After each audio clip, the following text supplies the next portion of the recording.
మిత్రులారా, మీరు ఇప్పుడు వీడియోలో చూస్తున్న కంటైనర్ జార్లు వచ్చేసి మీషోలో ఆర్డర్ చేయడం జరిగింది. 4 రోజుల కింద ఆర్డర్ చేయడం జరిగింది. ఈరోజు డెలివరీ ఇవ్వడం జరిగింది.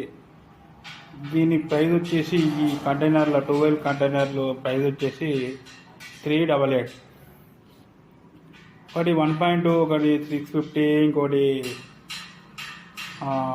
250 అట్లా. అంటే 3 విధాలుగా లీటర్, హాఫ్ లీటర్, పావులే. అంటే పావు KG, 1 KG, half KG container చాలండి.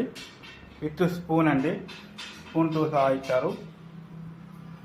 ఓకే, ప్లాస్టిక్లో మనకు డైలీ అంటే చాయపత్తి కానీ, చక్కెర కానీ డైలీ యూజ్ చేసుకునే ఐటెంలు, అంటే రెగ్యులర్ యూజ్ స్టోర్